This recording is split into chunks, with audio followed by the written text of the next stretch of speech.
নমস্কার বন্ধুরা, আপনারা সবাই কেমন আছেন? আলাপ নন্দিনীর একটি নতুন ভিডিওতে আপনাদের সকলকে স্বাগত। আজকে বৃহস্পতিবার, এই যে দিন শুরু করে দিয়েছি। মধুবালা এসেছিল সকাল সকাল। এখন না ও সকাল সকাল চলে আসে, জানেন, ওই 7টা সাড়ে 7টার মধ্যে চলে আসে। তো ওকে খাওয়ানো হয়ে গেছে, ওকে খাইয়ে দিয়েছি। আমিও ব্রাশ করে ফ্রেশ হয়ে একটু লিকার চা খেলাম। চাটা খেয়ে নিয়ে আপনাদেরকে দেখাচ্ছি চিঙ্কি ওর বনুর অবস্থা কি করেছে। এই দেখুন, এই যে, এই দেখাতে দাও বন্ধুদেরকে তুমি কি করেছো। দেখছেন, এই দেখুন বনুর কি অবস্থা করেছে দেখুন। মানে বনুর পেট থেকে সব টেনে টেনে বার করছে। হ্যাঁ, নি মুখ সারা ঘরে ছড়াচ্ছে আর আমি বার করছে, আর আমি এমনি এমনি করে ঢোকাচ্ছি। এটা সেলাই করতে হবে, নালে এটা টিকবে না। কি করেছো বনুকে? বনুকে ছিঁড়েছো কেন? ও চিঙ্কি, এদিকে আসো, এদিকে আসো। তুমি বনুকে ছিঁড়েছো কেন? এখানে ছিঁড়েছো কেন বনুকে? এই দেখছেন, উপরে ছিঁড়েছে, জানেন, এই আকাম করে বসে বসে। ওই যখন কেউ থাকে না ঘরে, উপরে বসে বসে এই করে ও। হ্যাঁ, মুখে করে নিয়ে এসছে নিচে যে মা দেখো আমি ছিঁড়েছি, এবার তুমি এটা সেলাই করে দাও। উপর থেকে নিজে নিয়ে এসে আমাকে দেখাচ্ছে আমি করবো না সেলাই। তুমি কেন ছিঁড়েছো এটা? হ্যাঁ, এটা তো নিয়ে তো ভালো মতো খেলা যায়। ওই ওই দেখুন দেখুন, দেখছেন কি করছে? দুষ্টু মেয়ে, দেবো না, এ বনুকে সেলাই করতে হবে, আর দেওয়া যাবে না এখন। যত বলি তত ইয়ে করে ও। যাই হোক, এটা পরে সেলাই করতে হবে, সুন্দর করে সেলাই করে দেবো। এখন আর ওকে এটা দেবো না, জানেন, নালে এটা নিয়ে পুরো একদম পেটের মধ্যে চলে যাবে, মুশকিল হয়ে যাবে। ছাড়ো, এটা এখন দেবো না, আমি সেলাই করে তোমাকে দেবো।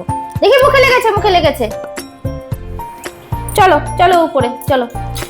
বন্ধুরা, এই যে ডিম সেদ্ধ করে নিয়েছি ইন্ডাকশনে।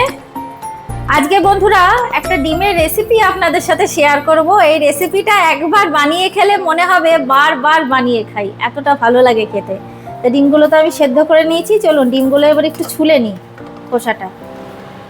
বন্ধুরা, এই যে ডিমগুলো সেদ্ধ করে নিয়েছি, এখানে 8টা ডিম রয়েছে। এবার ডিমগুলো না এই ছুরিটার সাহায্যে একটু এইভাবে চিড়ে চিড়ে দেবো, যাতে ভেতরে মশলাটা ঢোকে। বন্ধুরা, ডিমের তো অনেক রেসিপি আপনারা খেয়েছেন, আমিও ডিমের অনেকগুলো রেসিপি আপনাদের সাথে শেয়ার করেছি। তবে এই ডিমের রেসিপিটা না একটু অন্য রকমের, আর এটা ভাত, রুটি, লুচি, পরোটা সব কিছুর সাথে একদম জমে যাবে, এতটা ভালো হয় খেতে। এইভাবে আমি ডিমগুলো চিড়ে চিড়ে দেব।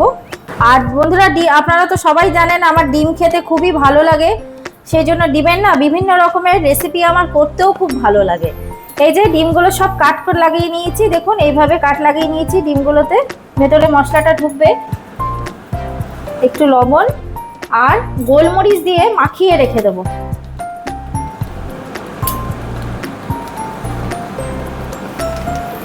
এই লবণ আর গোলমরিচ দিয়ে আমি ডিমটা মাখিয়ে রেখে দেবো। লবণ আর গোলমরিচের গুঁড়ো দিয়ে বন্ধুরা আমি ডিমটায় দেখুন মাখিয়ে রেখে দিয়েছি। এবার চলুন একটা ভাজা মশলা করে নিই।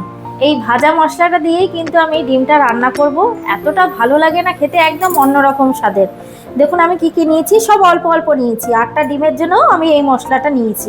অল্প একটু গোটা ধনে, অল্প একটু গোটা জিরে, 3টের মতো লবঙ্গ, 3টের মতো দারচিনির টুকরো, 3টে এলাচ, কয়েকটা গোলমরিচের দানা, আর এই যে একটা শুকনো লঙ্কা। এটা শুকনো খোলায় আমি একটু হালকা করে ভেজে নেবো। চলুন একদম হালকা করে ভেজে নেব। বন্ধুরা, এই যে মশলাটা শুকনো খোলায় ভেজে মিক্সির বাটির মধ্যে নিয়ে নিয়েছি। এটা একটু ঠান্ডা হোক, তারপর এটা পিষে নেব। আর এই যে এদিকে কড়াইয়ে তেল দিয়ে দিয়েছি, সাদা তেল দিয়েই করব আজকে রান্নাটা। তেলটা গরম হয়ে গেছে। এবার আমি এই যে ডিমগুলো লবণ আর গোলমরিচ দিয়ে মাখিয়ে রেখেছিলাম, ডিমগুলো হালকা লাল লাল করে ভেজে নিই। চলুন, একেবারে কড়া করে ভাজবো না, হালকা লাল লাল করে ভেজে নেব। বন্ধুরা, এই যে ডিমগুলো সব হালকা লাল করে আমি ভেজে নিয়েছি, এটা থাক এক সাইডে। এবার তেলের মধ্যে আমি দেখুন একটা বড় ক্যাপসিকাম নিয়েছি। ক্যাপসিকামটাকে এইভাবে আমি ডুমো ডুমো করে কেটে রেখেছি, আর টমেটোটাও ওই রকম ভাবে কেটে রেখেছি। একটা টমেটো, একটা বড় ক্যাপসিকাম নিয়েছি। এবার এই টমেটো ক্যাপসিকামটা তেলে আমি হালকা করে ভেজে তুলে রাখবো।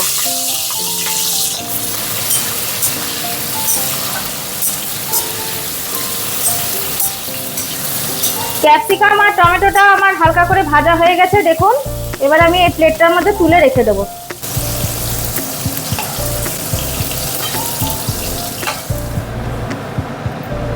এবার বন্ধুরা এই যে আমি আর তেল দিইনি, ওই তেলের মধ্যেই দিয়ে দেবো দুটো বড় সাইজের পেঁয়াজ কুচিয়ে রেখেছি। এই পেঁয়াজ কুচোনোটা দিয়ে দেবো, লাল করে পেঁয়াজটা ভেজে নেব। বন্ধুরা এখানে পেঁয়াজটা ভাজা হোক আস্তে আস্তে, ততক্ষণে আমি এখানে একটা চলুন মশলা করে নিই। এখানে নিয়েছি দেখুন 4 চামচের মতো টক দই। টক দইটা আমি এমনি করে ফেটিয়ে নিয়েছি চামচটার সাহায্যে। এই টক দইটা এই মিক্সির বাটিটার মধ্যে নিয়ে নেব। আর নেব এই দেখুন এখানে আমি পোস্ত দানা ভিজিয়ে রেখেছিলাম, জলটা ঝরিয়ে নিয়েছি। আর নিয়েছি 5টার মতন কাঁচা লঙ্কা। এই পোস্ত দানা আর এই লঙ্কাটাও এর দইটার মধ্যে আমি নিয়ে নেব। এই যে বাটিটার মধ্যে অনেকগুলো পোস্ত দানা লেগেছিল, বাটিটার মধ্যে একটু জল দিয়ে এই জলটাও নিয়ে নেব।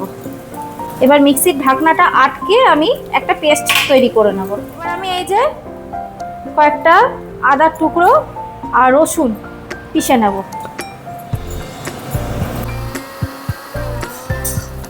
বন্ধুরা পেঁয়াজটা লাল লাল করে ভাজা হয়ে গেছে, আর ভাজবো না। এবার আমি এই যে আদা রসুনের পেস্টটা করলাম, আদা রসুনের পেস্টটা এর মধ্যে দিয়ে দেব। আদা রসুনের পেস্টটা আমি পুরোটা দিয়ে দিলাম। এবার এটা একটু ভেজে নেব যতক্ষণ না আদা রসুনের কাঁচা গন্ধটা চলে যায়। ভাজা হয়ে গেছে, আদা রসুনের কাঁচা গন্ধটা চলে গেছে। এবার আমি দিয়ে দেবো ওই বেটে রাখা মশলাটা, পোস্ত, টক দই আর কাঁচা লঙ্কা। এবার মশলাটাকে ভালো মতন করে কষিয়ে নিতে হবে। এবার বন্ধুরা পরিমাণ মতো লবণ দিয়ে দেবো। ভালো মতন করে মশলাটা কষিয়ে নেবো। এবার মশলাটা কষানো হয়ে গেছে বন্ধুরা, এবার দিয়ে দেবো এর মধ্যে মিষ্টি। মিষ্টি দিয়ে একটু চিনি দিলাম আমি। এবার মশলাটা আরেকটু নাড়াচাড়া করে নেব। এবার দিয়ে দেবো এর মধ্যে জল। এই বাটির 1 বাটি জল দিলাম আমি। এবার ভালো মতো মশলার সাথে মিশিয়ে নেব। ঝোলটা ফুটে উঠুক ভালো মতো। ঝোলটা ফুটে উঠেছে, এবার আমি এর মধ্যে দিয়ে দেবো এই যে ভেজে রাখা টমেটো আর ক্যাপসিকামটা। একটু নাড়িয়ে চাড়িয়ে নিয়ে দিয়ে দেবো এই যে ভেজে রাখা ডিমগুলো।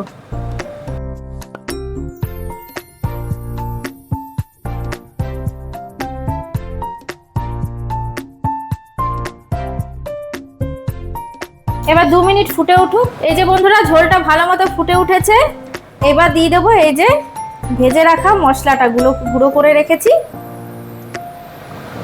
ভেজে রাখা মশলাটা দিয়ে দেবো।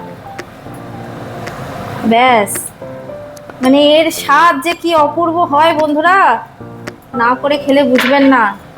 এই ভাজা মশলা দিয়ে ডিমের কারি। বন্ধুরা এই রান্নাটায় কিন্তু আমি কোনো রকম কোনো হলুদ দিইনি, হলুদ ব্যবহার হবে না। হলুদটা না দিলেই ভালো, রান্নাটা একটু সাদাই হবে। একদম রেডি আমার স্পেশাল মশলা দিয়ে ডিমের কারি।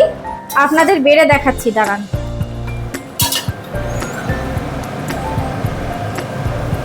এই যে বন্ধুরা আপনাদের বেড়ে দেখাচ্ছি আমি।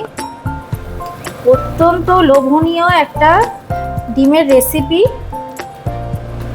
সব কিছুর সাথে খেতে খুব ভালো লাগে।